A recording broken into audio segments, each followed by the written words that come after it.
bummed sauced about how fucking difficult it is to get a divorce. So you're like, why? Oh my God. Tell Keegan what you said about our friend who got divorced in Hong Kong. I'm shitting myself. So apparently in Hong Kong, they have these cards that are like your ID, your debit card, like everything. They're like your everything card. Dude, that is a terrible idea for someone like me. I know. The number of times I've lost shit, like the number of times I have misplaced my ID or my debit card. Like if it was all on the same card, I'm totally screwed. You don't think you'd be more cautious with it if it was? I mean, in theory, I would be, but like in reality, in coming home, like back when we're let out of the house again, coming home from the barrel at 2 a.m., take the cards out of my pocket and throw them on the counter. Keegan is not going to be concerned about. Dude, when I was out dating, that first year, I had to replace my driver's license. Not once. Oh, girl. Not twice. Oh, girl. But thrice. Oh, and that's thrice. the worst? Oh, it's the worst. Yeah. Oh, Yeah.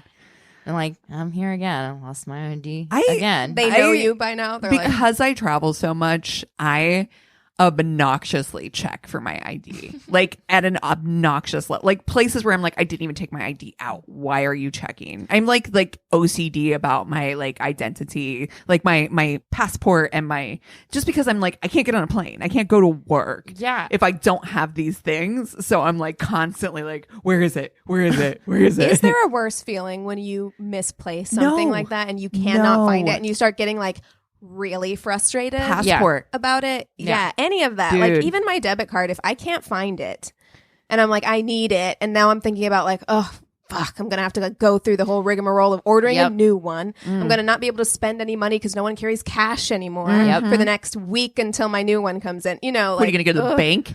Yeah.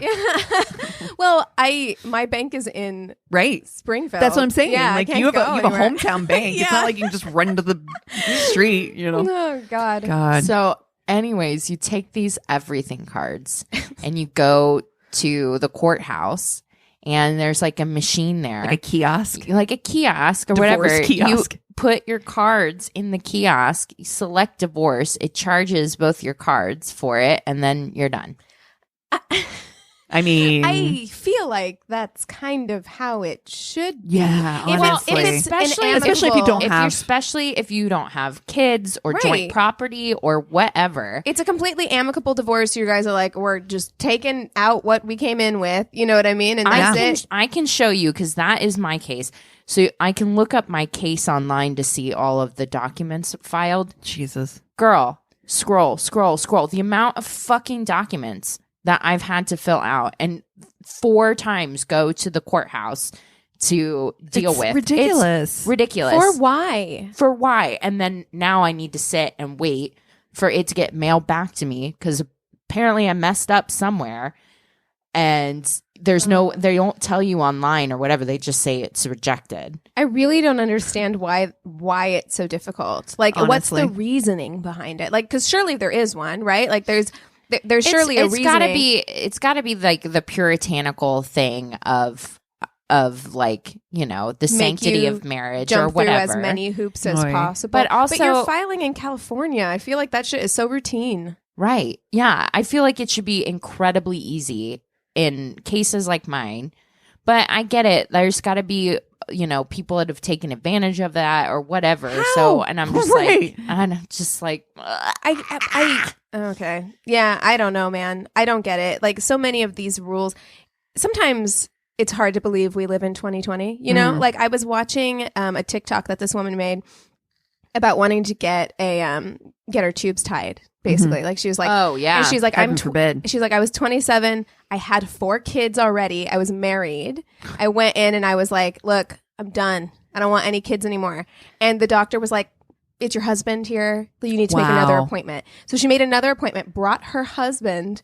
The doctor had to was talking to her husband more than talking to her about like, are you done having kids? Do you want any more kids? Then he had to sign a paper and she signed under him. That's for her own. Infuriating. Isn't that is? But if he wanted to go get a vasectomy. Oh, yeah.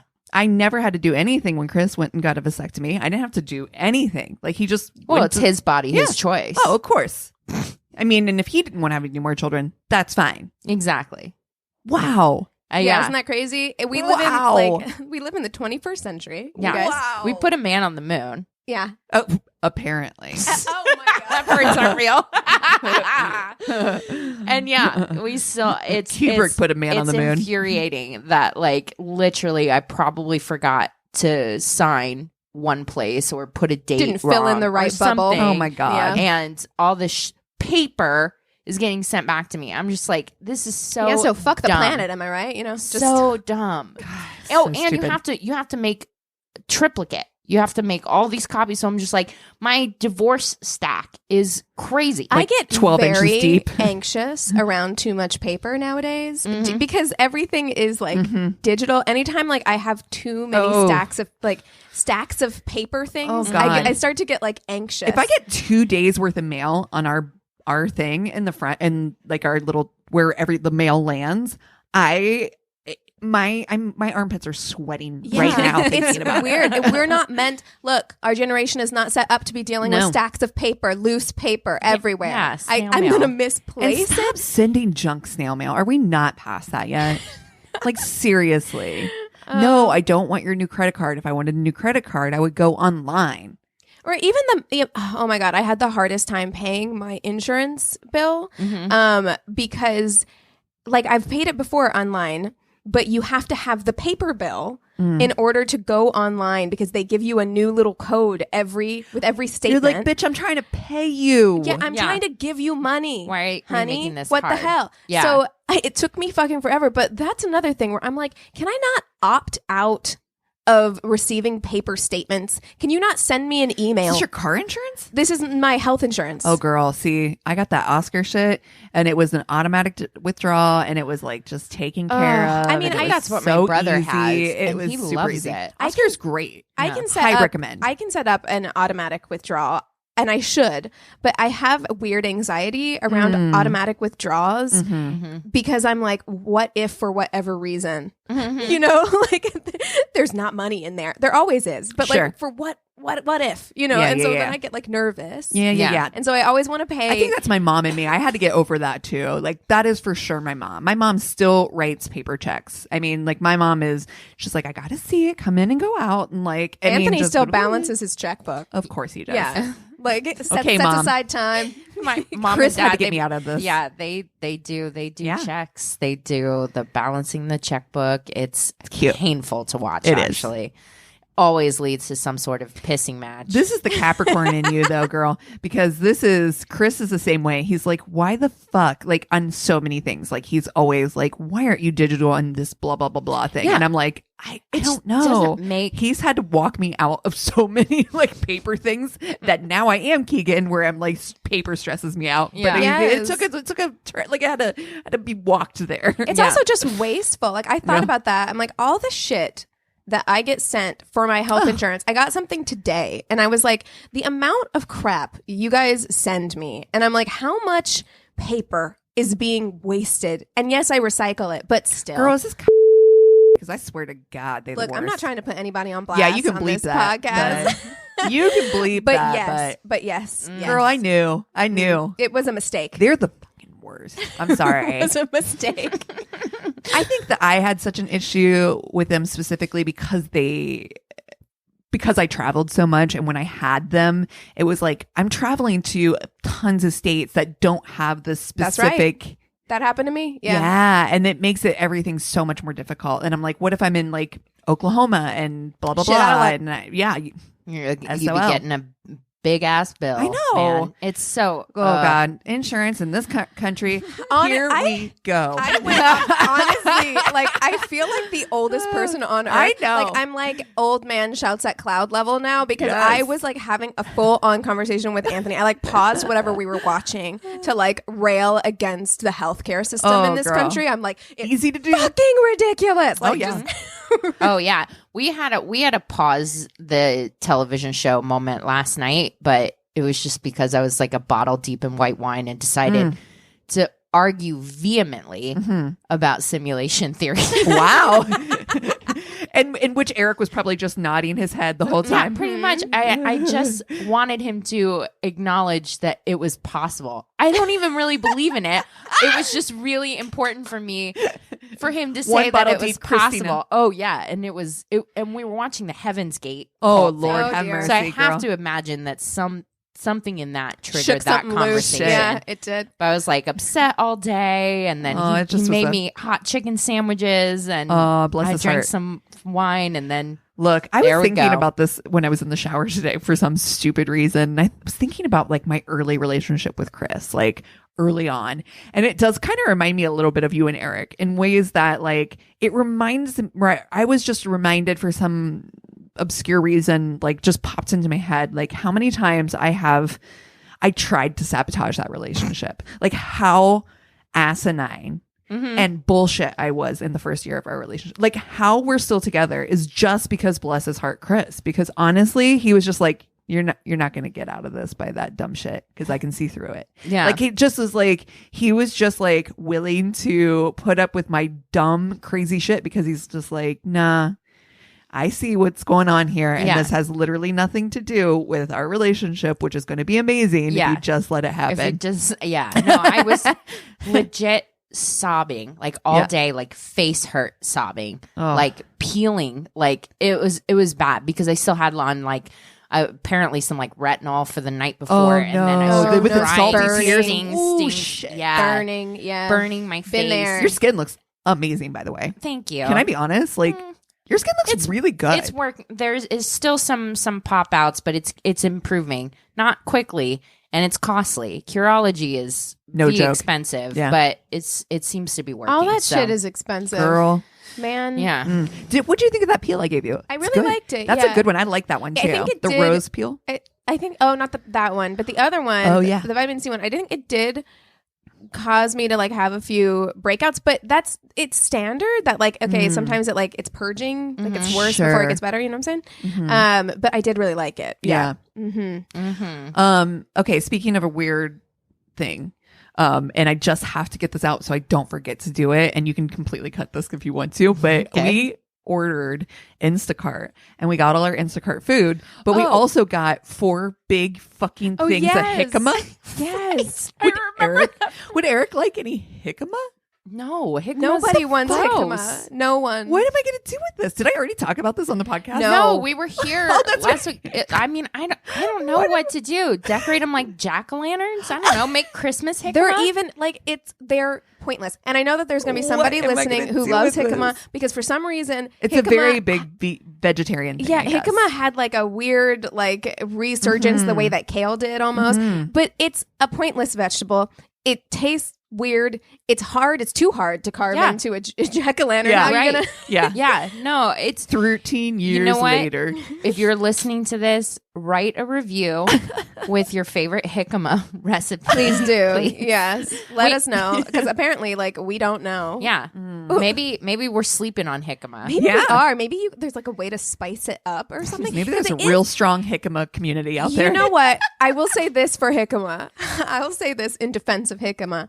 Please title the podcast or the this episode in defense of jicama. Because it is a bland enough flavor that you probably could Pick up. soak it in something or like really season it a lot in some way, and it would probably like take on the flavor of whatever. The only I thing do I can feel think of is it in a stir fry. Yeah. Yeah, or like in a Something. salad. I've had it in a salad, And it's it's gross. just I think it's more for the texture, like the crisp of it. Maybe I don't know. I To me, it's fucking like a 4 water chestnut. Which or I don't like something. those either. huge. I have 4 huge jicama. Someone somewhere is very disappointed that they didn't get their jicama. By the way, did they replace something you ordered, No. or it was just an extra added We bonus? just had a bag of fucking jicama. Wow. I'm about to Weird. put it out on like our porch and be like, anybody, Anybody wants free jicama. First come, first serve. Put it on Facebook Marketplace. $80. Yes.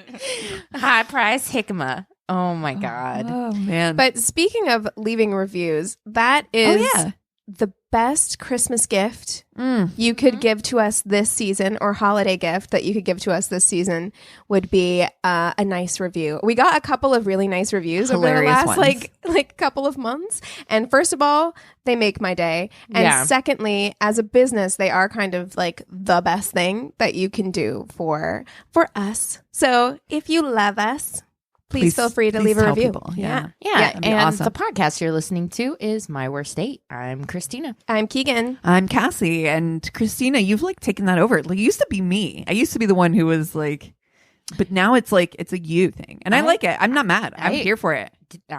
What if you were mad? Like, what if you I were was really upset and I was over here with my arms crossed, not trying to stay warm, but just really mad that Christina is the one. And as soon as we stop recording, I'll be like, I wasn't going to say anything. Actually, though, as I push my glasses up,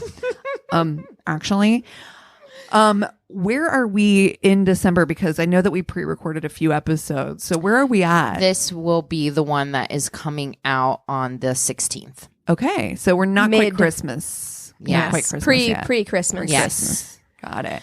Which is going to be interesting this year. It's going to be very cozy. Stay home. Stay safe. Oh my God, we're doing Secret Santa though. We are doing Secret Santa. I'm very excited. It is hard. You know, I organized a Secret Santa for our friend group. There's 22 people in the Secret Santa because it's something that we can do safely, virtually, and still be able to exchange gifts with each other. And it's very exciting. And I sent out the invite early for a December 20th party because I wanted people to have time to get the gifts, get them delivered, and all that stuff. But the downside is we all know who we have, and we have to sit on that information for so long. If I don't tell, I will tell you. I'm going to tell you. Cassie, are we not supposed to open the gift until the party? Right. We're going to wait to open the gift till the party. And Pizu had a really good suggestion. So like if you're sending it like through Etsy or like, you know, whatever, put SS, like their name SS, so they know it's Secret Santa, so they don't open it. Got it. Yeah. Secret Santa, not the other SS. Yeah. Maybe we should have thought about that. I'm going to have to bring that up. Wow. But yeah, so it is hard to sit on the information, but that's what makes it fun, is that when you open the gifts, you have to try and like guess who your Secret Santa was based on what you got and all that stuff. But I'm going to tell you guys. It's hard. I say for next week, we have actually gotten some stories, some holiday stories, like some shorts and some longs, like submitted to us for the contest. All that we holiday did. Stories? Yeah, a special episode, a very special episode of all holiday stories, holidays, and maybe no Crazy in Love. We just do like a bunch of them. Ooh, that's only because it's your turn to do Crazy in Love. No. That is not what I was thinking. Go find a Christmas murder. Like, there's some good ones. I think this year has been hard enough without changing the format. Okay. I think we have to leave the Crazy in Love in there. Okay. In my opinion. All right. Very Christmas murder. Very special Christmas murder. Mm-hmm.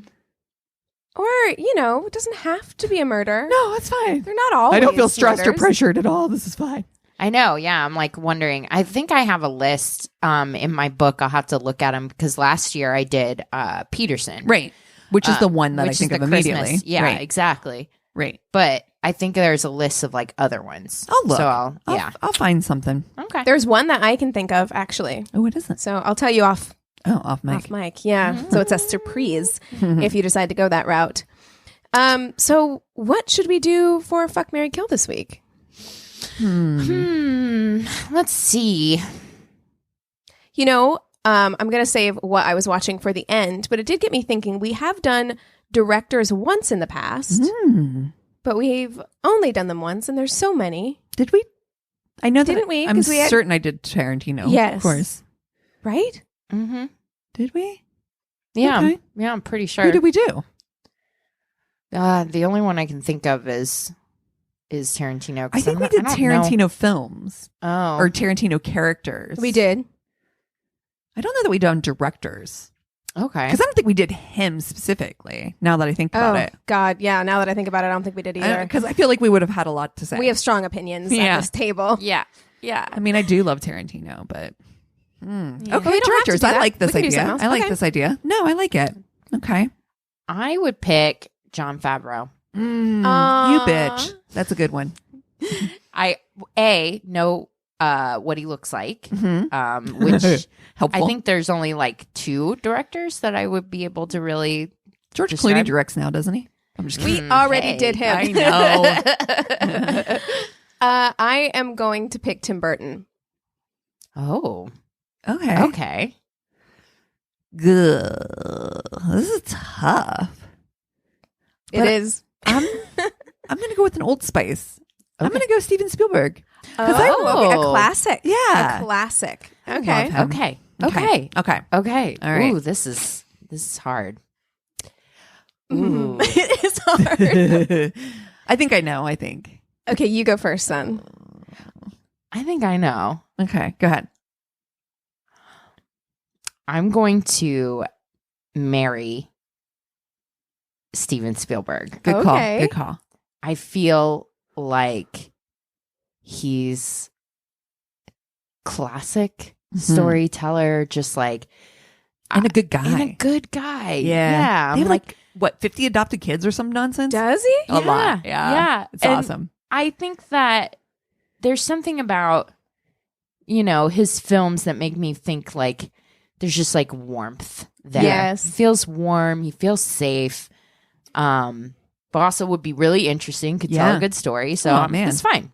Very good looking when he was younger. Yes. Yeah. I'm going to, out of the 2 that are left, Yeah. Yeah. Yeah. who to fuck? I am going to fuck Jon Favreau. Yeah. I'm going to fuck Jon Favreau because he's, for me, it's not even about like swingers or anything like that, which I never really thought was that great of a movie. But I seeing do him love on the Chef. chef show Oh. and Chef and There stuff. was something really sexy about him in that movie. Yeah, I don't think that I would enjoy having sex with him. I don't Okay, know. There's all right. something that doesn't seem like my cup of tea. But Tim Burton, Tim Burton is to me like I feel like I went on a couple dates with guys like him where just like weird for the sake of being weird and Yes. just would Oh, he's definitely insufferable. There's Yeah. there's Oh, a there's a 100. level of insufferability. Which is why he could only have been with what's her name? Helena Bonham Carter. Yeah. that Yeah. feels like It's a right the match. only right It's the match. only thing. I just am. Well, apparently not because they got divorced. I know. Yeah. They lived separately even when they were married. Did they? I think so. I think they had like Interesting. yeah. Don't know- quote you know me what, on this, though? but I I- feel like I remember that they had like houses next to each other. I feel like I'm gonna be the odd one out here. Okay, okay. because I'm actually gonna marry Jon Favreau. Okay. There is something about Jon Yeah. Favreau that seems fun Oh. and like lovable. Hilarious dude. I know this is just me. I don't know why. I think he's fine. I'm just like You picked him. 0% attracted to him. There's something cute about him when he Yeah. was younger, and even after. Like, There's something attractive. there's something cute Yeah. to me about him, and I don't know. I can't put There's my a finger on quality. it, but he has a quality that I like. Yeah. That I think is like. I like bright. that he's into cooking. Yeah. I mean, right? Well, eat good Yeah. on the date. Mm-hmm. Oh Fits yeah, for me. he'll cook for you on the date Yeah. and buy like the perfect red wine to pair with your dinner. Yeah, Yeah. that's gonna be fantastic. Mhm. But he's also not stuffy, so he'll make you laugh. Oh, he's so funny. Yeah, Yeah. and he's got funny friends. Yeah. So of the 3, I think the friend group would be the most fun. Jon Favreau's friend group. Yeah. So I'm gonna marry Jon Favreau. Okay. I'm gonna fuck Tim Burton. Okay, Oh, I hear me got out. She's like, hear me out. Well, Okay. yeah, Yeah. I mean, It's gonna be weird. Yeah. yeah, It's gonna be so weird.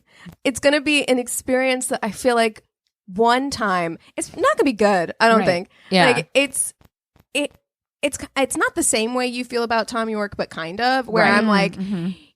he's I not gonna feel be like good. the motherfucker has contraptions and things that you'd be like, 100%. like adding on to hit There's- like there- Franken-Dick. there's You know? definitely going to Franken be. Dick. There's going to be. Stop. You're going to be in a room that's painted with like weird black and white spirals on the walls, Oh, and yeah. shit like that. Oh, Okay. I hate it. But it's going to be strange and probably not very good. And I do think that his personality is unnecessarily intense. Yeah. But it is an experience. Okay. It is something to be experienced one time to say that you had an experience like that. So, and also maybe like it's some weird nostalgia thing because his movies really influenced my childhood in a very real way. Yeah. So maybe there's some issues, some deep-seated issues that I need to go to therapy about. Sure. But yeah. But that's what we're here for. It's therapy. Just working this out. Just working it out right now. Talking it out. I think fucking him would make your hair frizzy. You know what I mean? And which I don't really need more of. But yeah, I mean, is that why Helena Bonham Carter's hair is always still frizzy? Wait, if that is the reason for her hair, then I will fuck him. 'Cause I fucking love her so much. And you know what? Look, they're weird, but I kind of dig it. She's still super weird. Like, because I was just Googling her because I'm watching The Crown. I love her. And she's got a 32-year-old boyfriend now, and they seem very happy. But she looks the same. Like, she's still wearing, like, crazy clothes, and her hair looks insane. Love her. But it's fun to me that, like, these people existed and found each other in this weird world. Doesn't he say that she's his muse? His muse, yeah. Yeah, he put her in a lot of stuff. But so yeah, it's more of the experience of it. It'll be once. It'll never happen again. He'll probably not call me. It's fine. Yeah. He doesn't have a real phone anyway. Yeah, he's got one of those, like, what are those, rotary phones? Rotary phones. He's like, I don't remember your number. Anyway. And yeah, I love Steven Spielberg. I do. Yeah. And there is something warm about him. I have nothing against him. He seems like a nice dude. But he gives me the grandpa vibes. Yeah, too much dad vibes. In a way that it's not sexy Got to it. me. Okay. So like that's the only reason. Yeah. Sure. That's all it is. So it makes sense. Yeah. Well, I'm going to marry for love. And in that I'm going to marry Steven Spielberg. He's just, I mean, a million reasons. He's amazing. And I am going to fuck Jon Favreau. And here's why. That scene in Chef with Scarlett Johansson, the fact that he was able to, like, make that somewhat believable that he could pull a Scarlett Johansson, yeah, is absurd. There's an energy, but there's like an energy. A quality. He's got a quality. I think there's something that, like, yep, he's gonna feed you. You're gonna lay on the bed. You're gonna talk food shit. He's you're gonna the talk type about of stuff, guy and then who you would done. go on a date with, and you'd walk in. It's a blind date. You walk in, and you're like, ugh. But then you sit down and he wins you over completely, and you end up exactly you right. end up hooking up with him in spite of yourself. Sure, sure. You know what I mean? Yeah. Yeah. And he's the one you tell your friends, you'd be like, you just got to get to know him. Yeah. And I was gonna fuck Tim Burton until you talked about him, and sorry, but it's true. He's so fucking. And I usually am one who's like weird. I'll take it. I like weird. Same. I'm weird, and I like weird, but I don't like his movies. There's not I a do. single Tim Burton film that I like. Oh, I love him. Except for all. just kidding. Maybe Edward Scissorhands, but it's never a rewatch for me. There's nothing that I'm like. I know I'm the weird one. I know it's a hot take. I know Tim Burton stans are going to come after me hard on this. That's Cassie talking, by the way. Yeah, no, I get it. It's not for me. You know, it's not my brand of weird. It's a very specific aesthetic. Yeah, it's a specific brand of weird, and yes. it's his. You get it? Like, I get it. I was obsessed. I had Tim Burton everything. No, I get it. I lived in Hot Topic. I bought all that shit. We've discussed this, but also there's something about, like, maybe it's also just this weird thing of, like, he seems so private that I'm like, I just want to see what your house is like. Sure, you know what I mean? I'm like, it's definitely like his films. He's your Crispin Glover. Yes, for sure. Also would fuck Crispin Glover, though, to be honest. So yeah, same. Yeah, I would over Tim Burton. Yes. Oh yeah. I mean, and it's not even like a looks thing, because Wayne Coyne is like on my top 5 can cheat on Chris with. So like Wayne Coyne has, and he's weird, and he's like psychedelic weird to me. Like, it's a different weird. Anyway, I know we talked about this. We talked it into the ground. I do have one more thing I want to bring up, which is hilarious, and I don't know why, but I have to tell you guys this fucking story about our washing machine.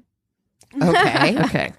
So our fucking thing that you load your card, like to load your washing machine card on, has been broken for like 2 weeks, and it's been super fucking annoying, and I'm just like had this like really weird 2 weeks is too long. It's they should too have fixed fucking that. long. We went That's to ridiculous. our friend's house to use their laundry machine because we didn't want to go to like a laundromat because, Right. pandemic. Yeah. And so I just went in there and I was like, oh, I don't know. I just got like this weird thing, like this weird buzz in my brain. And I was like, just started hitting the numbers on the number pad. And I was just like 999, whatever. And then it was like 1, 2, 3, 4. And it fucking worked. I fixed our fucking laundry machine thing by pushing 1, 2, 3, 4. I feel like you have a new career now. Our fucking landlord was like $200 off your rent this month because Wow. 1, 2, 3, 4. I was like, is that fucking the because weirdest they shit? probably would have paid somebody. That's what he said. He's like, I'd rather just give it to you guys than Yeah. pay for the person who we've been waiting forever for this card to come or whatever. That's to fix it. awesome. I was like, is that the wildest shit ever? I just had this like little buzz in my head to do it. It is awesome because also like it is the right thing for him to give you money off, but he didn't have to. So it's cool. I mean, it's not like I opened the shit up with like a screwdriver and like went to town to fix it. I literally just hit 4 numbers and it worked. No, and that's also, like Keegan said, that is good news because somebody did something nice. You know what I mean? I know. That's why I know. I'm like, I wanted to tell that story because I'm like, what a crazy fucking weird thing that happened this week. Anyway. Yeah. That's my I story. also, before we go to break, we do have new patrons this week. Yes. Very exciting. So I want to give a big shout out to Margaret, just Margaret, which I always love. I It's love like, it. Like Like Cher, Cher. you know? Wonderful. I love it. And Kristen Smith. Thank you Hello. so much for joining us on Patreon.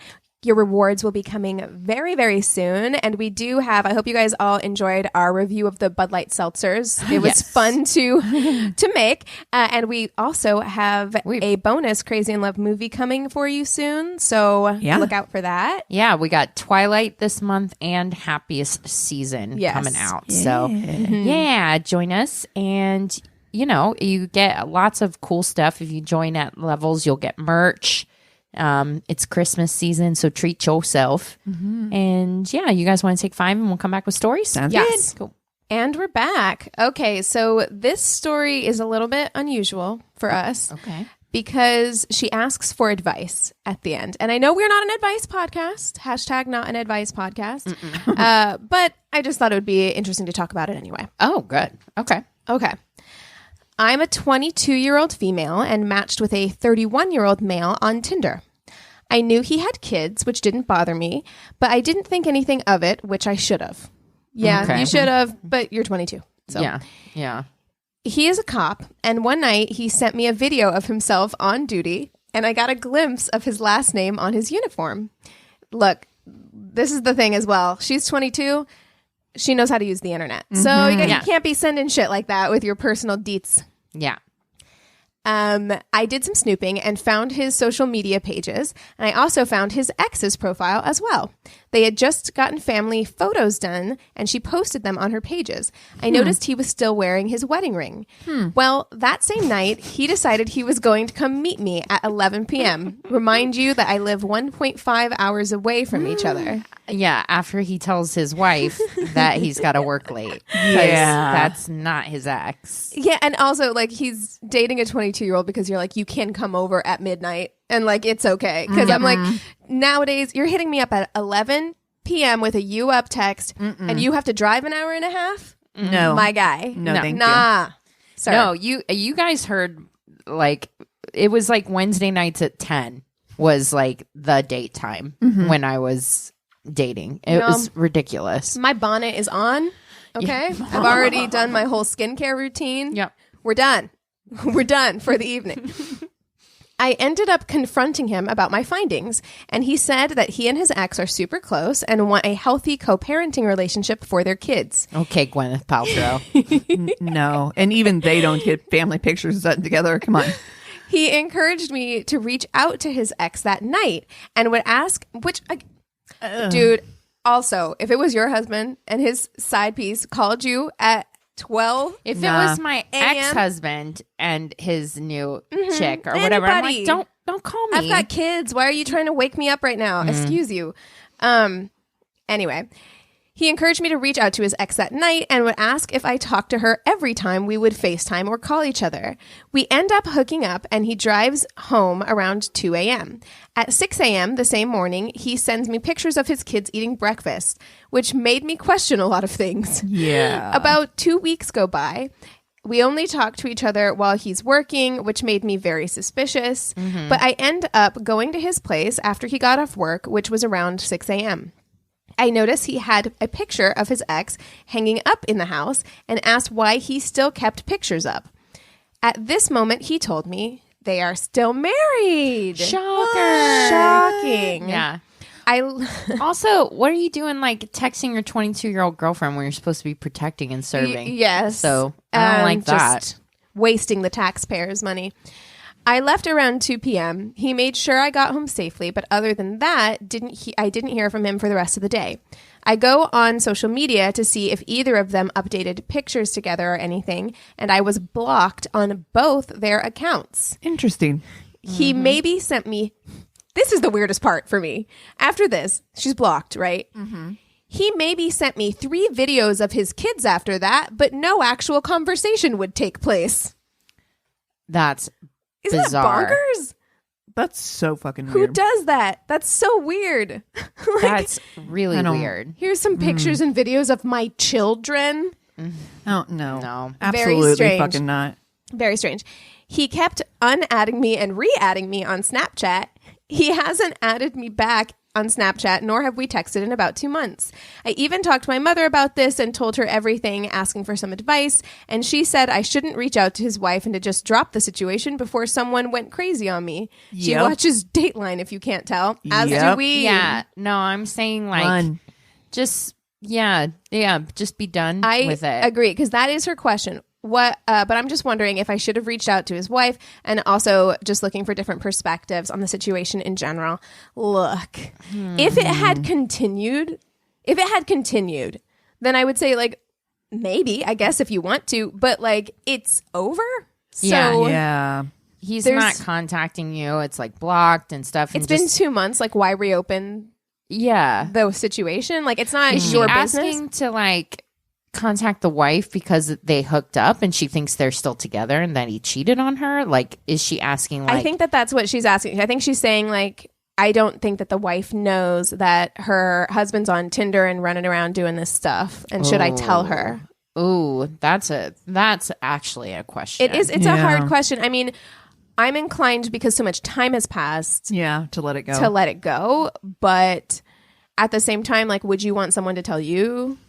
I mean, fuck yeah. Yeah, I would. But at the same time, too, I'm like, are you putting everyone in danger? Like, this seems weird. Like, this is all, I'm all datelined in my head now. Right. Well, and You know, this like guy, Chris Watt here. I think the Fucking- behavior with the kids is weird. It is weird because Yeah. that's the part that actually weirded me out the most, because I'm like, are you looking for a new mommy for your kids? And Yeah, like, why is he so Or intent on it's dragging weird. his kids into this It relationship? It could be like a handyman situation Yeah, where but you it's guys were, like, you guys, you know what I mean? Where it's like she does know they're like an open relationship or whatever. But why doing would their he own lie thing. about it then? Do you know what I mean? Yeah. Like, if that's the case, then and you that can happened a lot over a course of a period of time. Right. It wasn't just like, I don't know.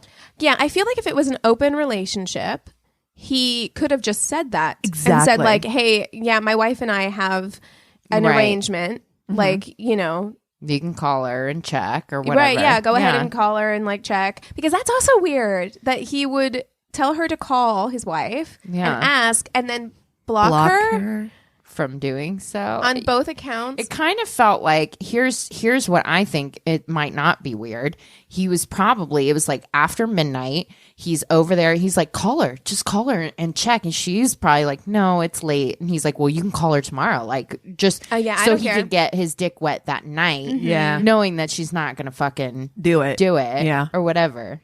So it could be. That's where something my like brain that. went too. I was like, I don't know. This whole thing is so weird. It's At bizarre, this point, though, if you're not really talking to him anymore, I would just. I just let My it name's go. Paul. Between y'all. Yeah, I'm inclined to let it go as well. Okay. Yeah. Yeah. Interesting. Interessante.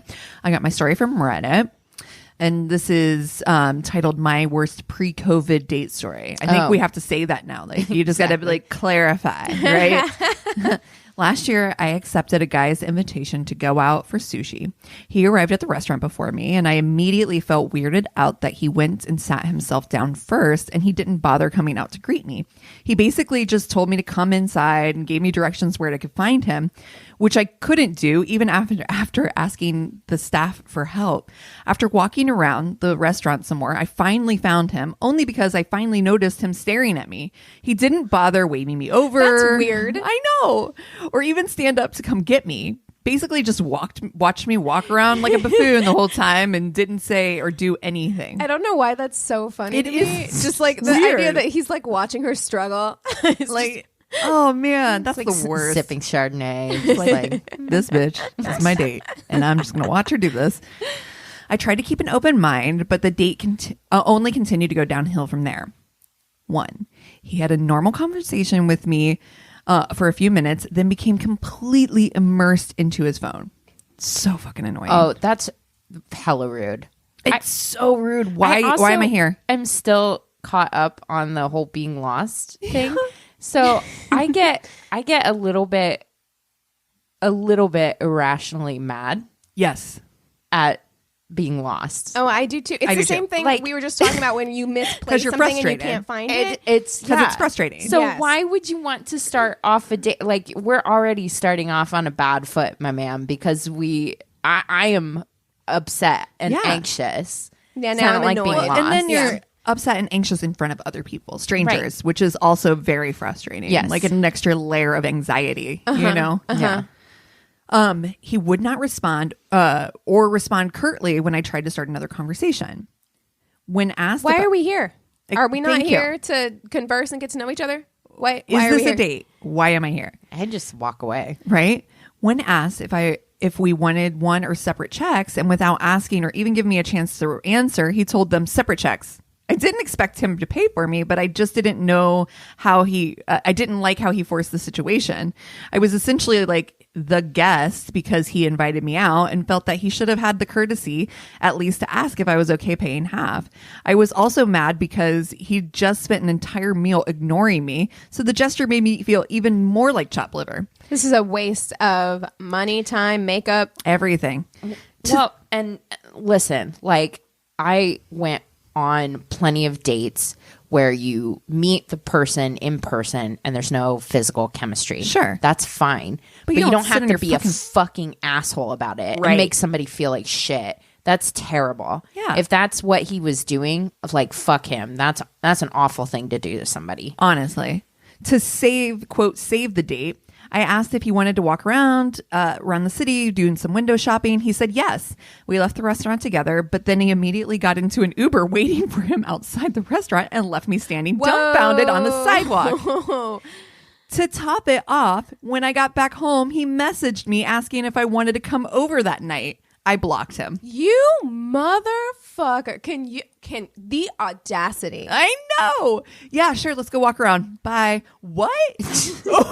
What? And then to still think that you're going to get some after Come that? on Like, over. Wow. No, thank you, sir. I can like see that guy in my head. Oh, I yeah. know what he's wearing. I know his age. I know what his fucking 1-bedroom apartment looks Yeah. like. Ugh, I hate him. Yeah. I hate him. Okay. Mine's from Reddit too. Is on this really, really great worst date thread. It started off with like somebody telling a story of going on a date that they thought was going great that turned into a pyramid scheme, like Herbalife I thing. love it. Yeah. Those are my favorite. And he specifically wanted her to pay attention to the weight loss supplement once. It was dirty. So there was like thousands and thousands of comments. But this one, she goes, "Oh boy, I had to make an account specifically to respond to this. I have 2 fabulous gems to share, both of which recently happened to one of my friends. She doesn't have the best luck with guys. Story 1. Met a guy who worked for a cruise liner that sails out of Baltimore.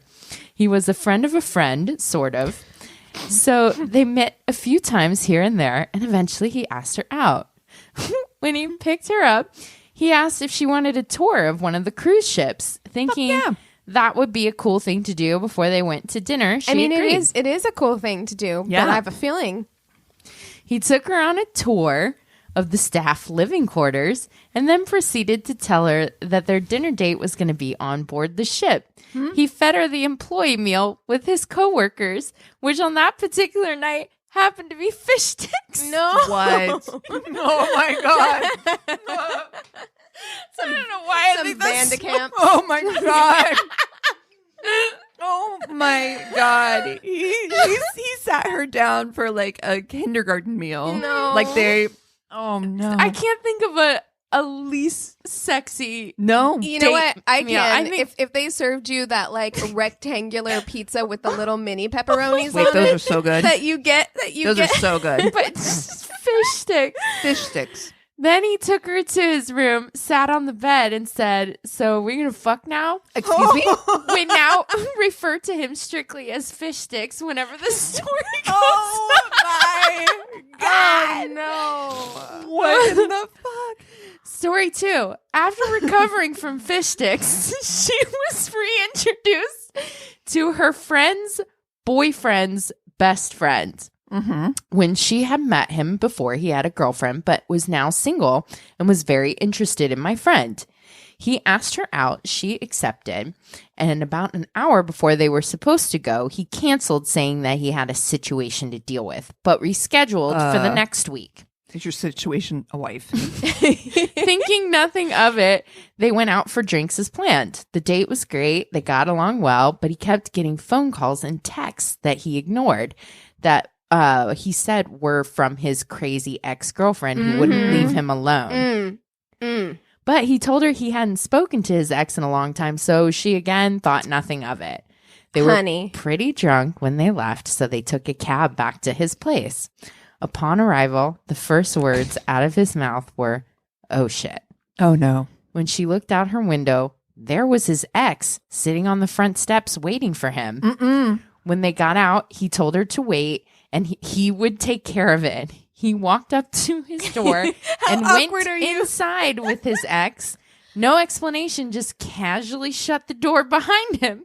So my friend, being drunk and not knowing what else to do, knocked on the door. No. His ex answered the door, called her a whore, slammed it in her face. At this point, naturally, it started to rain. Oh my god. And also, her phone chose that particular moment to die. No. So there she was, sitting alone on the neighbor's steps, basically in hysterics with a dead phone and no way of getting home. Luckily, and What a piece of embarrassingly, shit. What a this is funny, but I'm Furious. also like completely furious. right. Oh my God. He's Who just does like, this to hold another on just a person? second. And Who it's like, does thunder starts raining. Also, guys, in the year 2021, can we as women all collectively agree not to go after the other woman and call her a whore Okay. for Yeah. something that your stupid fucking boyfriend did? She knew exactly. She had no idea. Yeah, it's terrible. Luckily and embarrassingly, his neighbors heard her crying and invited her in to use the phone. She finally them. got in touch with her best friend and got a ride. He called her a week later to see if they could go out again. Are you fucking kidding me? And she killed him. No, And just that- kidding. I was like, my God. Justifiable homicide. Let's be real. But yeah, I literally, when I read that fish sticks one, I was like, I literally can't think of a less sexy first date. It wanna smells fuck? like fish and it's greasy. Yeah. You know? Oh my So god. you want to fuck? So you you wanna want to fuck? on my twin bed in my On my cot. in my dorm sized room on Right. a ship, My employee cabin. Oh God. which I probably share with someone else. Yeah. Oh. Yeah. Sock on the door. Oh God. Like, Ugh. gosh, that is what a wild time. Like early college time, whenever like a guy would take you back to his dorm room to make out, Yeah. the most uncomfortable. Yeah. I once made out with a guy in the lobby that enters into the dorm area because his roommate had someone in the dorm. Horrible. Wow. Horrible. Wow. Okay. Are you ready Yes. for the Oof. crazy in love this Yes. week? All right. I don't know your last one. Woo. I'm still reeling. I don't know that this is going to top St. Olga, but Dude, you know. What can, dude? Really? I was re-listening to it, like that fucking. I rarely re-listen to our episodes, but that episode, I was like, I need to hear that story one more time because that is fucking little kid on the horse. I really Dude. need, if anyone has listened to that episode who is an artist, please, I want the fan art of like, I want your little I would wear that drawing, shirt. Yes, of the little kid with his with the tiny bow and arrow charging into battle, ready to just decimate an entire village. I need to know. The best. A little like 2-year-old.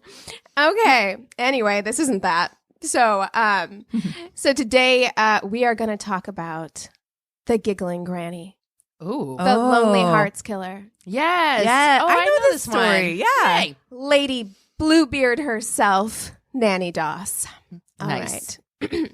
So Nannie was born on November 4th, 1905, which I feel like so long ago. It's so weird. Time is weird. Anyway, yes. It was a long time ago. You're giving me flashbacks to the conversation that I had with Eric last night about time. I was like, my Nana was born in the early 1900s, and look at what happened in 100 years. And, it was not good. It's Wow. insane. Yes, time is strange. But anyway, she was born in 1905 in Blue Mountain, Alabama. And she was born as Nancy Hazel. But Nannie, I guess, was a very common nickname for Nancy. I think that Nannie is a very odd name to call a person who is under the age of 55, but so be it. Right. Anyway, Okay. they called Different her Nannie. times. Different times. Her mother's name was Louisa, who went by Lou, which I do think is cute. A little girl going by Lou, and James Hazel. And Nannie was one of 5 children. She had 1 brother and 3 sisters, but both Nannie and her mother had a common bond over their hatred of James, the dad. Oh, Because Jesus. Oh, he was a piece of shit. Yeah. So I mean, Shit. he was a piece of shit, but probably inappropriate to be like buddy Okay. buddy with your daughter about how much you hate your husband. Your That'll- dad. Yeah. Wow. It's not good. But he was really controlling. At the age of 7, while the family was taking a train visit to visit relatives in southern Alabama, the train stopped suddenly, and Nannie lurched forward and hit her head really hard on the metal bar in the seat in front of them. And there you have And it. there you And have then she started killing bunny a rabbits. frontal lobe injury. Yep. So she, from then on, suffered severe headaches, blackouts, and depression, and did so for the blackouts. rest of her life. Yes. Nannie's father forbade all of the Hazel sisters from going to dances or other social events or from wearing makeup and attractive clothing, as he believed it would prevent them from being molested by men. Okay, John Lithgow. Which one I feel like really... what did John What? Lithgow do? Wait, Wasn't- what? Wasn't he the guy in Footloose? Oh, okay. I thought you meant I like... thought you meant like the actor, like he did. I was like, Me shit. too. I was like, what "Do you he have some do? tea on John Lithgow? I was like, it like glazed over for 1 second, and then I was like, wait, what? You and I at the same time were like, huh? But I also look, guys, men, male listeners, if you feel like you have to do all of that to protect your daughters from being molested by men, maybe that says something about what you think about men. Just saying. Maybe Yeah. train your sons. Yeah. Despite this, shockingly, when Nannie was in her early teens, she was molested by several men in the town. And Wait, so you're saying it doesn't have to do with what she was wearing? I know, mind blown. I can't Shocker. believe it. Wow. I am shook. If And here's the thing, though. Like, so he did all of that because clearly he knew that there was a possibility, being a father of 4 daughters, of them being molested. And then it happens. And then she goes to him and he doesn't believe her. He dismisses her completely. he's like, no, your dress ugly. He, You can't possibly have happened. Cannot comprehend. Yeah, I did all the things that I was supposed to do to keep this from happening. So you're lying, I guess.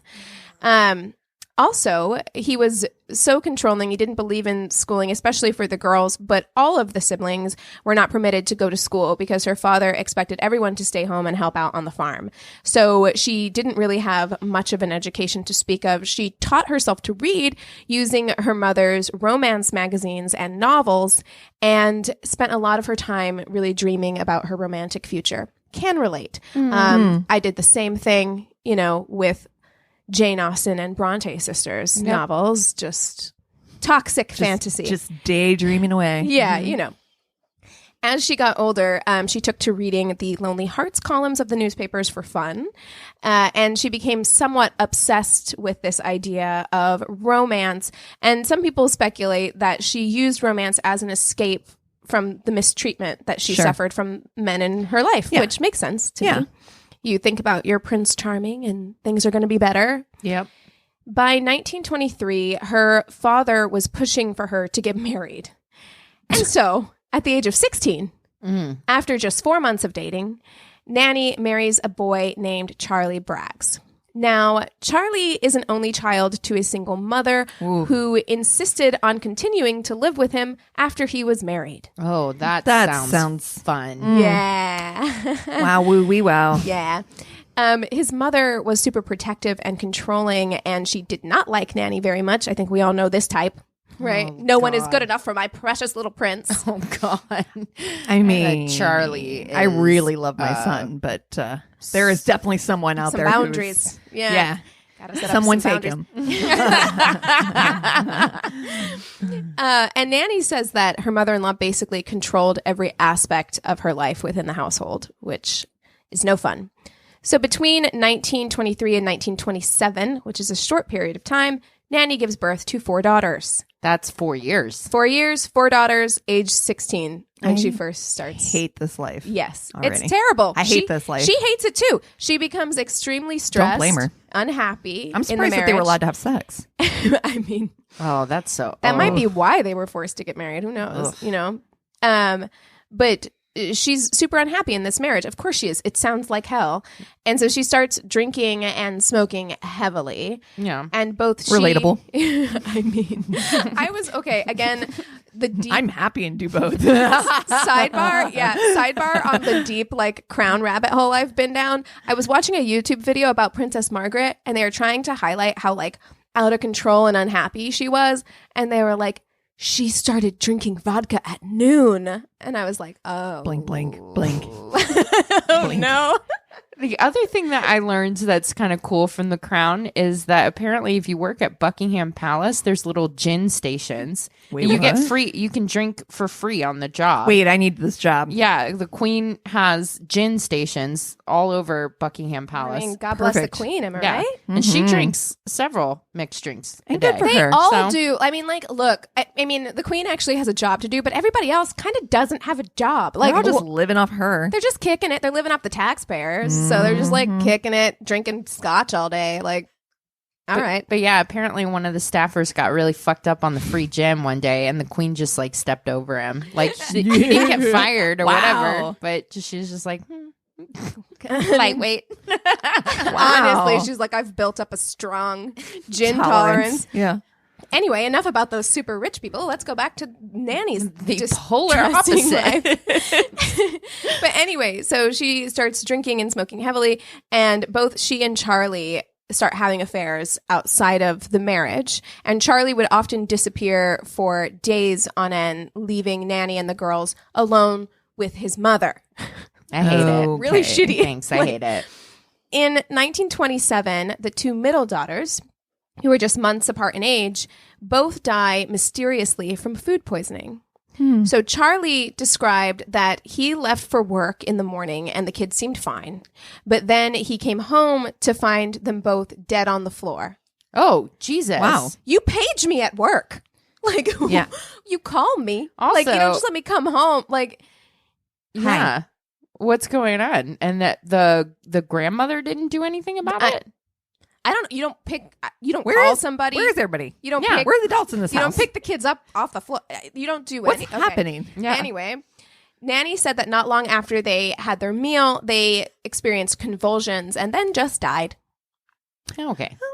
Okay. I mean, it happens. Despite the fact that this seems sus as fuck, no one suspected foul play. Nannie seemed to all like a grieving mother, and even when the family collected the life insurance policies that were taken out on the girls, everybody was kind of like, it happens. It's 1927. Right. Exactly. This is just something that happens, I guess. Yeah. You know, but what I did find strange is like, is it normal? I mean, I don't have kids. Is it normal to take out life insurance policies on your young children? I mean, it feels weird. I feel like I mean, maybe people do. Yeah, I don't know. Yeah. Let us know if you know. Feels weird, doesn't it? Like, it does to me. Yeah. And especially in 1927 when they don't have any money. Like, why are you taking out life insurance policies on your kids? Cover like a funeral cost? Maybe it would be more common back then, though, because of the high death rate. You know what I mean? Like tuberculosis, polio. Mm-hmm. Yeah. Like, yeah, maybe so. And they will have to cover funerals. So maybe that's the case. I don't know. But Nannie may have had the rest of the world fooled, but Charlie was suspicious. So not long... Good job, Charlie. Not long after this, he takes the couple's oldest daughter, Melvina, and skips town, leaving the youngest baby, Florine, and his mother alone with Nannie. I don't like that. I don't like this. You should take both the kids. Like, if you're worried, it's weird to leave. That doesn't sound like I'm worried for my family. That sounds like I want to take my oldest daughter. Well, I don't like it. It sounds super creepy. Also, I just have to point out Melvina and Florine are two very 1920s names. Florine? Yeah. Florine. It kept correcting it for me to be fluoride. Yes. 100%. Yes. It's fluoride. A few months after Charlie left, his mother dies. What? And that's that on that. Yeah. There's no information. It's just like, she died. She died. Bye, bitch.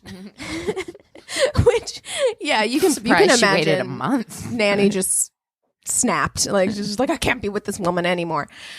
Charlie returns a while later with his new lady and hands Melvina back over to Nannie. And he asks for a divorce so that he can marry his new boo. And then later days, the fuck out of there. He's like, bye. Enjoy the kids. See ya. God. Okay. Yeah. Woof. Mm-hmm. Woof, woof, woof. So Nannie takes the two girls and moves back into her mother's house in Cedartown, Georgia. And it's there that Nannie meets Frank Harrelson through a Lonely Hearts column in the newspaper. Nannie is only in her early 20s at this point. She has lived a life, you guys. Like, I'm like, you've lived a full life and you're in your early 20s, but all right. And the two of them, Frank and Nannie, have a whirlwind romance before quickly marrying in 1929.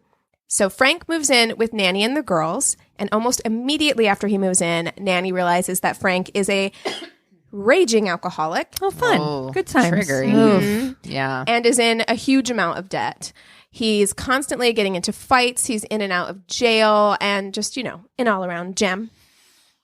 Despite this, Nannie stays married to Frank for 16 years. It would be her longest marriage. Yeah. Oh. That's a long time. It's a long time. Yeah. Especially when you know how to poison people already. Yeah, so she must have liked him.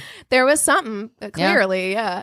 Woof. By this time, her daughter Melvina has gotten married herself and has given birth to her first son, Robert Lee. And then it's the 20s, or it's the 30s, I guess, at this point. Or the 40s? We're in the 40s now. 2 years after this, she gives birth to another child, a daughter. Nannie assists with the birth.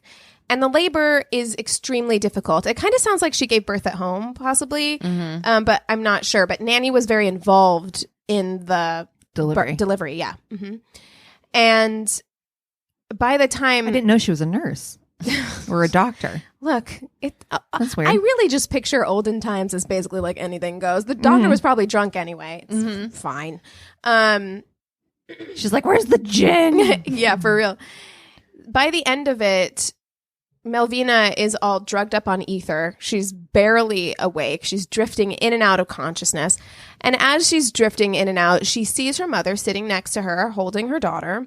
And through the grogginess, she thinks she sees her mother push a hat pin into her daughter's head. Oh, Jesus. What? And then she passes out. When she wakes up, she's told that her infant has died. And when she asks her husband and sister what happened, they say that Nannie said that the baby just didn't make it. Though they do both admit to having Did they put that seen- on the death certificate? Just didn't make it. Just didn't make it. Cause of death. Just didn't make it. They both admit to having seen Nannie holding it happen. And the doctors were just all shoulders in this situation. They're like, meh, Just didn't make it. IDK, you know? The stress of their daughter's death causes Melvina and her husband to separate, and Melvina starts dating a man that Nannie did not approve of. And apparently, Also got a hat pin to the head. apparently, He just didn't make it. it's terrible. It's horrible. It's horrible. Apparently, this caused the two, Nannie and Melvina, to fight a lot. They had a lot of arguments over this relationship. And one time, after a particularly nasty fight, Melvina left to go stay with her dad to cool down. She was like, I'm going to go stay with Charlie. I can't handle being around you because you're insane. But there's a real issue here with people continuing to leave their children alone with this woman. What? Because she leaves Why? her Why would you son- do that? I don't What's know. wrong with you? I don't know. She Especially if you suspect. thought you saw. Mhm. Yeah. So she left her son Robert in Nannie's care, and he died in her care on Just July. didn't make it. Just didn't make it on July 7th, 1945. The death was diagnosed as asphyxia from unknown causes. I think we know. I think the known cause. Asphyxia from unknown causes. Ghost. Feels suspicious. A ghost sat on his face. I think that they, like, in some of the things I read, they were kind of like, maybe he choked on his dinner or something. Like, something like that happened, and, like, that's how he died. But I'm like, you don't investigate or Oh, man. something? Like, Wow. okay. But 2 months later, Nannie collected the $500 life insurance that she had taken out on Robert, On her grandson. on her grandson. I need to get better at this. I'm going to get some life insurance policies going. There you go. There you Accidents go. happen, yo. Yeah. Sometimes people just don't make it. Just don't make it. It's terrible. Okay. Sorry. At this time, Nannie is still married to Frank. And in 1945, after Japan surrendered to the Allied forces during World War II, Frank goes out to celebrate. He's cutting loose. He's partying, right? He's a heavy partier. When he gets home, drunk later that night, he wakes Nannie and rapes her. Oh. Yuck. You don't deserve to make it. The next day, Nannie finds the corn whiskey that Frank keeps hidden buried in the garden for some reason. That was the detail in all of the like articles I read, and I was like, why is he burying his whiskey in the garden? We're not during Prohibition times. I don't understand. Maybe because if she had it in the house, like she'd dump it, Or you know what I maybe. mean. Okay. Or she's like, I don't like you drinking, and you know, Yeah. So he had to hide it from her. Bury it. Well, she finds it, his white lightning, buried out in the garden, and she pours rat poison in it and buries it back, right? Leaves it there for Frank to find. Well, there you go. He died that evening. Surprise. But not to worry. Our girl Nannie is a hopeless romantic, and she is not ready to give up on love yet. No. So she picks up that newspaper and starts browsing the Lonely Hearts column yet again. And while traveling through Lexington, North Carolina, she meets up with a man named Arlie Lanning. I love the idea of her. Arlie's kind of I cute, do right? like that. I do love the idea that she's like traveling from town to town. It's like opening Tinder in a new city. You know, like she's like looking at the lonely. She's getting the newspaper in every town she goes to and looking at the Lonely Hearts column. I'm going to swipe right on this one. So she marries Arlie 3 days after meeting him. Wow. They marry and they meet. Wow. 3 days, getting it done. Right. His Chop, heart was lonely. Yeah. Like her previous husband, Lanning was an alcoholic and a womanizer. Man, she can pick him. She's got a great picker, you know. Yeah. However, in this marriage, it was Nannie who would often disappear for months on end sometimes. She would just leave, and both of them... She's like, I do what I want. I do what I want. And I do what I want. they both cheated on each other Yeah. constantly. She's like, I do what I want.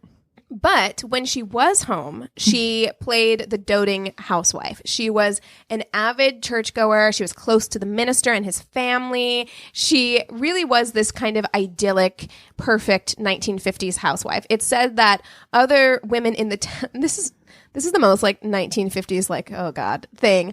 Other women in the town were actually jealous of her housekeeping skills. Apparently, her laundry smelled so good, and the other women in the town were like begging for her secret because they needed to make their husband's clothes smell that good too. And she would never reveal her secret as to like what made her laundry smell so good. Dryer sheets.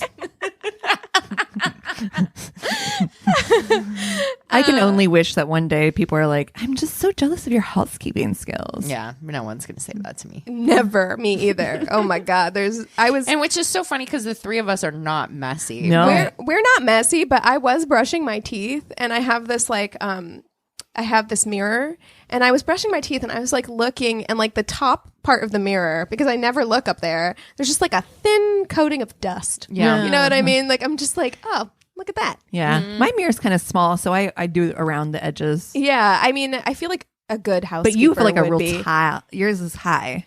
Your mirror. Yeah, and it's not my main mirror, but it's still higher than I would normally look. Sure. But I feel like a good housekeeper dusts often, and I don't dust enough to be a good housekeeper. But anyway, it's the most 1950s thing to me that like the other women in town were like, her house is so clean. You know, Well, it's clean because she killed all the kids that make it dirty. Amen, girl. There you go. But people loved her, and they felt sorry for her because Arlie was known to be like kind of a dickhead. Like everybody knew that he was drinking all the time. He does not deserve to smell that good. No, yeah, exactly. He was running around on her. Like at least Nannie had the decency to like get out of town for her fuckery, right? Yeah. She wasn't doing it in the town they live in. But either way, when Arlie died of what was said to be heart failure in 1950, the townspeople supported her at his funeral. They're like, look, he drank all the time. This tracks, right? Yeah. Again, Arlie had life insurance taken out on him, which Nannie quickly redeemed. However, the house that they lived in was left to Arlie's sister. So Nannie burns it down. Good for her. Because She's like, fuck you, you piece of shit. Like waiting to exhale. Again. because even though the house had been left to the sister, the insurance was in her name. So Ooh, Nannie, girl. yeah, she knew what she was doing. She collected that life insurance, and then she collected the property insurance on the house. So she had got a pretty substantial payout from Arlie in general. I should not I'm not applauding her. No, we really shouldn't, guys. No. But okay. Yeah. After- She's horrible. She's terrible. She is a terrible, terrible person. She is a terrible person. We're not trying to make light of the fact that she is a serial killer. Yeah. And kill babies. Yeah. Allegedly. Girl, she They killed just them didn't make kids. I can all I see in my head is that fucking death certificate with just didn't make it. You just find it on like ancestry.com. You like view the documents. It's in that fucking old timey cursive. Yes. Doctor signed below. Just didn't make it. We're laughing about the most horrific thing that could I know. ever happen. It's I know. terrible. I know. Like, we have to stop. Oh God. Okay. Anyway, after Arlie's dead, house is burned down, right? Money, money, money. Mm-mm. She moves in with her mother-in-law, Arlie's mom, who was... It was funny. She was suffering from a broken hip, and so she was in bed, laid out. She's like ringing this little bell. Nanny's like stirring in the soup. I'm coming. Soon after, she mysteriously dies in her sleep. What? I mean, she was old. She was old. tracks. Exactly. It Tracks. happens. So Nannie left North Carolina and ended up at her sister Dovey's home. I Dovey? had an Aunt Dovey. I love Dovey. Yeah, that's my great grandpa's sister's name, Dovey. Isn't that cute? Oh, I love that. Dovey was bedridden and suffering from cancer. So soon after Nannie's arrival, she died. I mean, she had cancer. I mean, She had cancer. Yeah. Totally. So- she just didn't make it. Yeah. So now Nannie is on the hunt for hubby number 4. So she joins a dating service called the Diamond Circle Club and soon meets Richard L. Morton of Jamestown, North Carolina. So they get married in Emporia, Kansas. This bitch is moving all over the place. She has lived everywhere, right? So shortly after their marriage, Nannie's mother, Lou, moves in with the couple. Nannie's father had died, and Lou needed somewhere to go. And a few days after Lou moves in, she, shocker, gets very, very ill. She starts suffering from severe stomach cramps and soon drops dead. R.I.P. Mommy. Wow. Nannie gets back to married life with Richard. Now, Richie isn't an alcoholic, but he is adulterous. Given the fact that Nannie has cheated on all of her husbands, I don't know why this is such a big deal, but go off, okay? Maybe it's because Richard was dishonest about his cheating. Like, I think in the past she kind of knew, like, there was like this mutual understanding that they were both like stepping out on each other. But Richard would do things like tell her that he was running out to the store. Richie. And then he'd be gone for 4 or 5 hours or like 5 or 6 hours. And come back with no groceries. And then when she would be like, hey, what took so long? He would respond, oh, I dawdled, I guess. Bruh. I bet you did. Bruh, you got to do better than that. You got to lie better. Lie better. I bet he just doesn't make it. This pisses Nannie off. Yeah. So a few months after their marriage in April or May, there are conflicting reports there, of 1953, she poisons Richard and he dies. There's not a lot of info about that. That's the end. That. Okay. The So end of he dies. Dick. He dies in April or May. Very shortly thereafter, in June of the same year. Holy. Right. Like a month or two Okay. later, Nannie meets and quickly marries Samuel Doss in Damn. Tulsa, Oklahoma. Just running through Dick. Wow. Well, and the other thing too is you said at the beginning that she taught herself to read on like romance novels. So there's got to be like something in her that believes in that fairy tale. Like you cannot break that fairy tale. Yeah. And so even if she cheats, it's in pursuit of that ideal or whatever. Right. Unlike all of Nannie's other husbands, Samuel Doss was, by most accounts, a pretty decent guy. He was the minister of a Nazarene church. He was not a drinker or a cheater. All around fine. He had recently lost his wife and all 9 of his children in a tornado that had hit Madison County, Arkansas, not long before. So he was looking to fill that gap in his life. He wanted to fall in love again. Right? Poor Bless thing. his heart. Bless his heart. Now, even though he was nice, he did seem boring as fuck. He took issue with his Nothing's wife's... good enough for Nannie. Right. He took issue with his wife's enjoyment of romance novels and scandalous TV shows. That was a detail I left out. So she went from like romance... She was always loved romance novels, but she also, once TV became a big thing, got really into like her stories. You know what I mean? Really into TV. So much so that when the house burned down, Arlie Lang's house, mysteriously, the television was out for repair. So the TV was fine. That was lucky. I watch my stories. Yeah. But Samuel said that he did not approve of anything that was non-educational or non-enlightening. Listen, motherfucker. Boring. You're not my dad. Boring. And I guess Nannie couldn't handle the boredom, which, I mean, some people just need a challenge, you know? Still, there must have been something different about Samuel, because instead of deciding to just kill him right away, she does take the more reasonable approach of leaving him. Oh, there you go. So she abandons him and she goes to Alabama. But Samuel seals his own fate when he calls her, begging her to come back. Don't come home. Now, I've seen pictures of Nannie. She had to have something going on. I don't know if it was some kind of, if it's that psychopathic, like, it factor. Yeah. Charm. It's got to be that because, yeah, she's not She's not hot. she's not an attractive person. Yeah. No. So it doesn't. Objectively. Right. Yeah. Yeah. She had to have been charming. But so he begs her to come back, and it's not until which this should have been a red flag, Samuel. I know you're lonely, but it's not until he agrees to sign his checking account over to her that she agrees to return. So she gets back, and she takes out 2 life insurance policies on him. Wow. With her as the beneficiary, of course. In September of that year, Samuel is admitted to the hospital with flu-like symptoms. The hospital diagnoses him with a severe digestive tract infection. He is treated and released 2 weeks later on October 5th. What? For Nannie, this is shocking. Like, usually... She's like, wait, Why are you back? One and done situation. Right. She was already like moving his shit out. He comes home. She's like, honey, hi. I was cleaning. When he's sent home, he's happy. He's healthy. He's living his best life. He's well on the way to recovery. But Nannie, I'm sure she was all like wild-eyed and crazy. I just picture it like this. He comes home and she's like, oh my gosh, it's so amazing that you recovered. I'm so glad you're home. Hotboxing a cigarette. Let me cook you something good to eat. I'm going to cook your favorite meal. Right? So she does.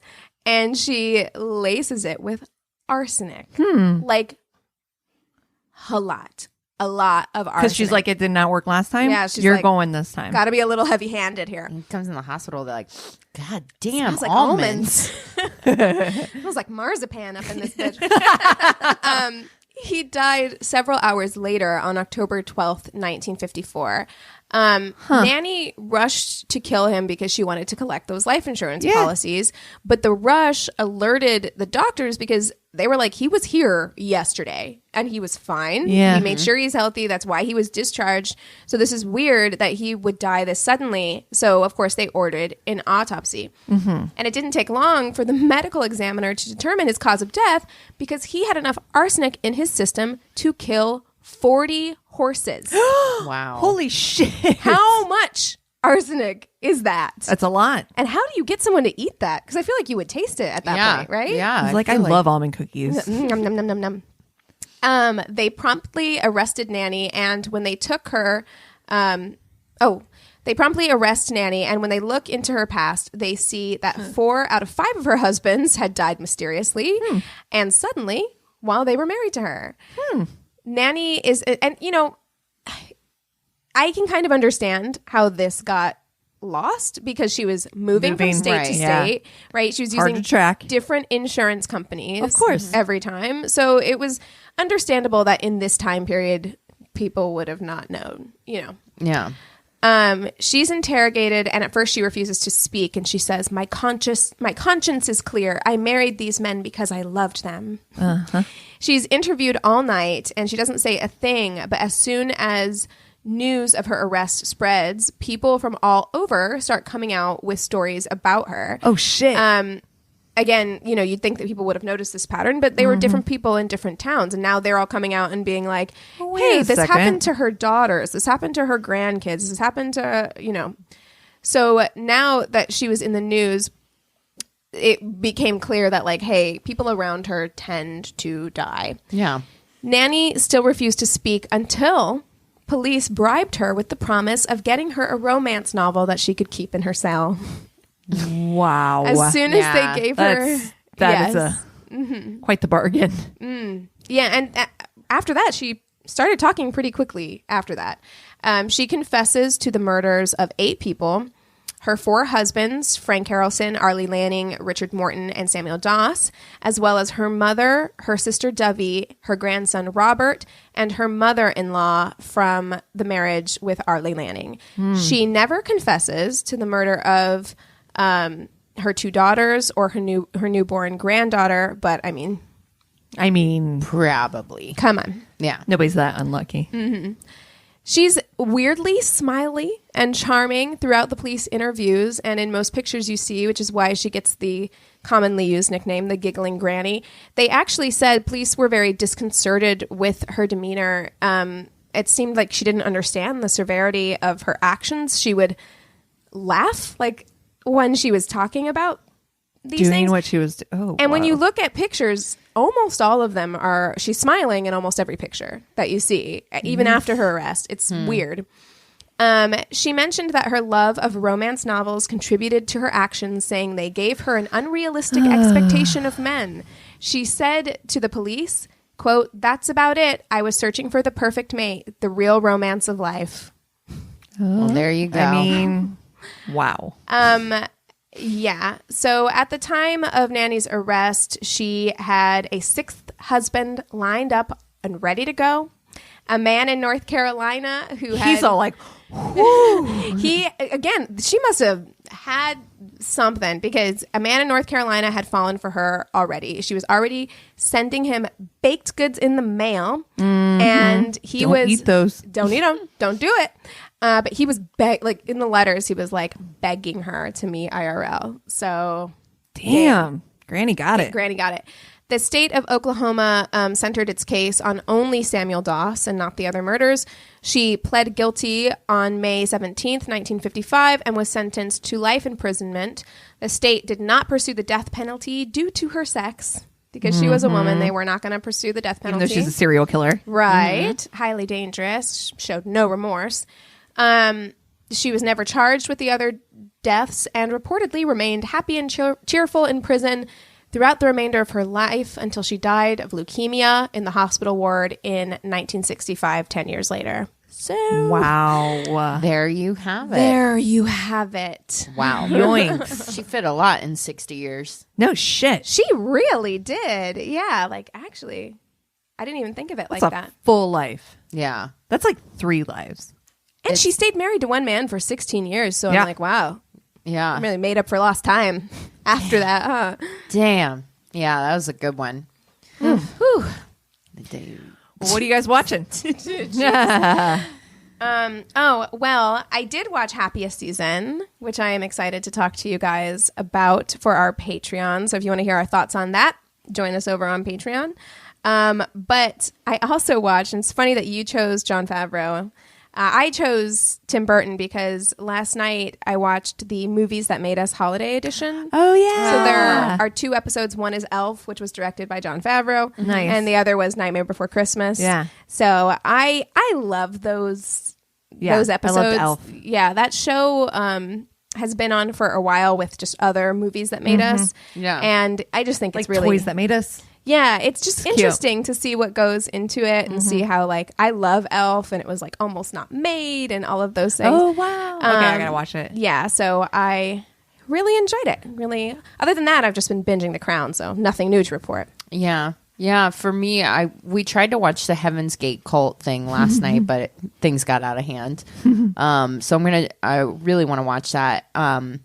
Eric's got a couple of his like normal holiday movies that he likes to watch. I know, so he wants to rewatch Edward Scissorhands, which I think is cute for a Christmas movie. Yeah. So but yeah, other than that, nothing really. I can't think. I'm still in Murder on Middle Beach. Oh, that HBO yeah. thing. Oh my god.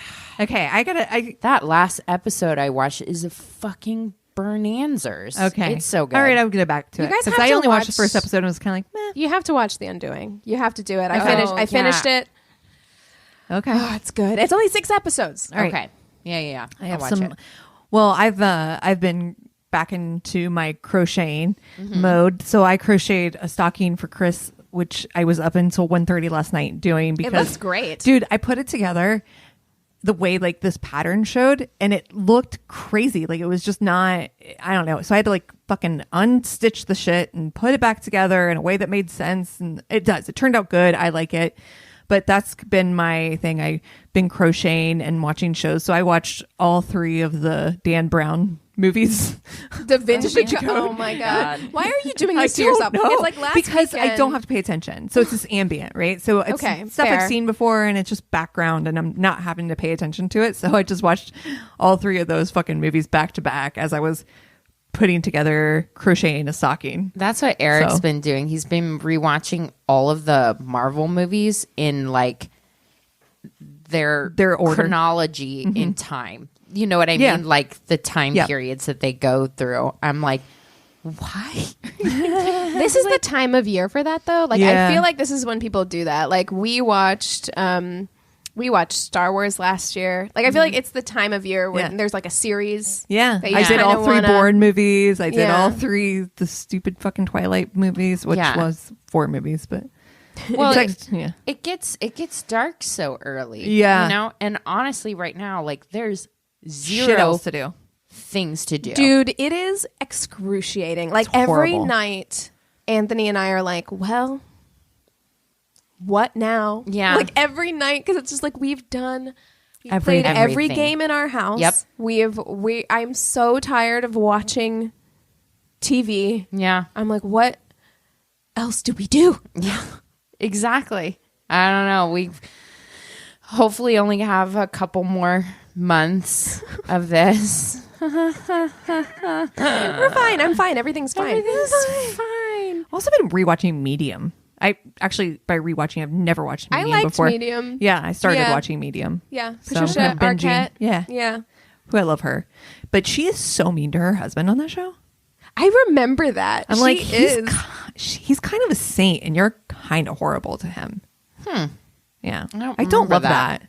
Yeah. Anyway. It's like being at that always makes me super uncomfortable It when you're at does. like a party or something like that, and then you see like couples being like weird with each other or whatever. Yeah. It makes me so uncomfortable. You're like, Anyway, put on your game face, bitches. if you guys have something that we should watch, if you have more holiday stories, New Year's party stories, any kind of stories at all, go to our one-stop shop of a website. It's myworstatepodcast.com. And we love you so much. Cheers.